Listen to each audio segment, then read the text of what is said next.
Probably the biggest headline over the weekend, I'd say Jeremiah Smith, number one receiver in the country, one of the top players in the country, said he was going to visit Florida.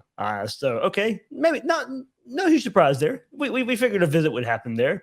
Of course, committed to Ohio State right now, but was going to originally visit on June the 9th. And then almost as soon as that was announced, changed it to the weekend of June the 2nd. And that's the same weekend as DJ Lagway, quarterback commit for the Gators. Same weekend that he's visiting. So great to see those two back together. But Will, of course, big news for the top wide receiver in the country, one of the top players in the country as well. Now, look, I still think Ohio State, as of this moment, I think that would be the choice when he signs on signing day. But, need to chip away here, and visits are a way to do that. And but I can't believe I saw over the weekend, I saw the notion that, this isn't a big deal. Getting him on campus isn't a big deal. There's no benefit. Why waste the time? Because he's going to Ohio State anyway. What? I mean, I can't believe. I mean, look, I think he's going to Ohio State when it's all said and done. But you know what? Just in case he doesn't, you have to put yourself in position to take advantage. Who knows what in today's college football? Who knows what's going to happen right now? Hartline could leave Ohio State. Ryan Day could leave Ohio State, go to the NFL, take Hartline with him. Maybe he doesn't become the head coach at Ohio State. But anything can happen. I'd say he still goes to Ohio State, but you put yourself in position. If something crazy happens at Ohio State, if something crazy happens at another school, you don't say, no, we're not going to let him visit because why waste the time? You never know, Will, in today's college football, what will happen down the road. Say Ryan Day leaves after his freshman season and they bring a new staff in and he hits the transfer portal. He's still going to remember these visits he took to Florida and the relationship he may have built with DJ Lagway and Billy Napier and Billy Gonzalez in the coming weeks and the coming months. So, this notion of it doesn't, he's an Ohio State commit, he's not coming to Florida. It doesn't matter. If a top guy, if you want to host anybody, you as a coaching staff, you do it anyway. But one of the top players in the country, one right now, people are labeling some of the best wide receiver play they've seen in quite some time. You let this kid visit whenever he wants to. I mean, well said. I'm sitting here going, not trying is a loser mentality. And if you want to be a loser, quit trying. Jim McElwain and Dan Mullen for did not want to get in these big boy battles. Well, and look, I mean, partly because they had people coming after him and saying, well, you're not going to do it anyway. Now, look, the other thing is that things have changed over the last 6 months in Gainesville. I think, you got that big Florida Victorious thing over there over your shoulder. That's a new development within Florida's ecosystem of recruiting. The Florida law where they can now coordinate with some of the NIL organizations is part of a new ecosystem that Florida is dealing with. Now, you can have an argument that maybe they should have ignored that anyway, but they didn't, right? And so they were at a disadvantage when it came to recruiting against some people, and that disadvantage has been closed.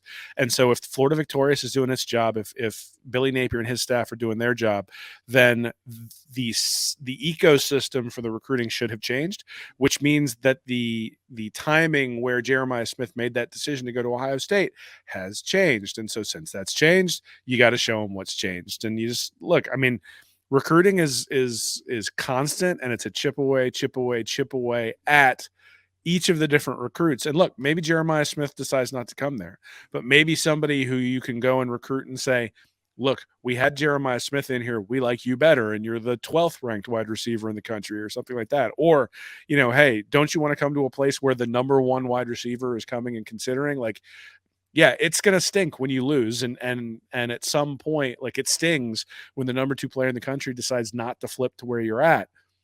But if you never try, like, I mean, it's one of those things. I've made the joke before that there are sales guys out there who must have gotten married to the first woman who asked them just because they never learned how to say no to a customer. Like, I think it's the same thing when it comes to recruiting. Like, you just have to ask and ask and ask and ask. And sometimes the pretty girl's going to say she wants to go with somebody else. But if you never ask, you're never going to have that person go with you to any of the dances. And so, look, you got to dance in recruiting when it comes to building a championship program. Having a guy on for an official visit, right? It's not an unofficial. He's not just randomly visiting. Maybe he and DJ Lagway become like best friends while he's here. They already seem to have a pretty tight relationship. All of a sudden, they become just like best friends and start talking about being able to play together, and that makes the decision a little bit more difficult. And he goes, you know what? Well, maybe if the NIL deal was a little bit sweeter, I would go ahead and make a change. And all of a sudden now Ohio State feels a little bit offended because he's sort of asking for more than what the original deal was. And it just like you can see how those sorts of things start to steamroll.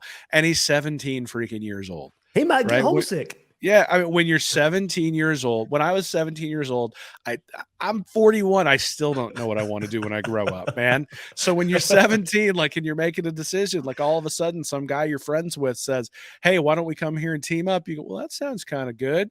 And then, Brian Hartline gives you a phone call and you're like, "Yeah, do you guys have a DJ Lagway coming in?"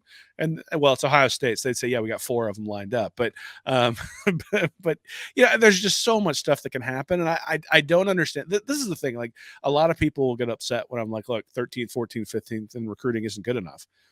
And the reason it's not good enough is there's 6 SEC teams or 7 SEC teams that have just beaten you. Yeah. And it always flummoxes me when people are okay with that. So they're going, no, I want to beat them on the field. I want to beat them in recruiting. I want to beat them in academics. I want to beat them in swimming. I want to beat them in basketball. Like, I want to beat them at every sport they can because I want Florida to be the top tier university when it comes to everything, not just academics, not just football, not just anything like that. And recruiting is part of that. So I don't want to be a loser when it comes to that sort of stuff. 7th place sucks. It doesn't matter where you are. It's just bad. And so, I think you don't ever get to number 2 or number 3 in the country without asking the top recruits to come. That's the one place that Billy Napier just hasn't been able to close the deal yet, whether it was Harold Perkins or whether it was last year with Okunlola and then the stuff that went on with Rashada. Like, he has not closed the deal with those elite guys yet. He's got Lagway in 2024, but if you could get Lagway and Jeremiah Smith, it's interesting. I was looking back the other day at Urban Meyer's bump class. Just about all of the all SEC guys that came out of that 2006 class for his bump class were Spikes, Tebow, and Harvin. Like it was like, I think there were like 14 all SEC seasons that came out of there. There were a couple for Jermaine Cunningham. There was 1 or 2 for Brandon James as a special teamer, but then everything else was basically Harvin, Tebow, and Spikes. And so you bring in a class with Harvin, Tebow, and Spikes, and look, Lagway and Smith, you're getting pretty close. And you got linebackers coming in who are pretty good too. I think there's an opportunity there to sort of put together that core. And when you have an opportunity to do it, you got to take the swing. The Florida Victorious $2 million match challenge for the month of May.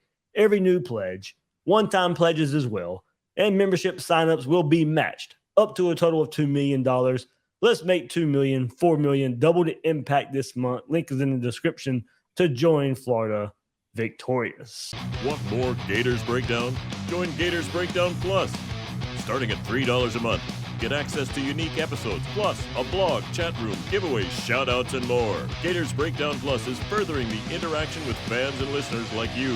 Head to gatorsbreakdown.supportingcast.fm to join Gators Breakdown Plus today.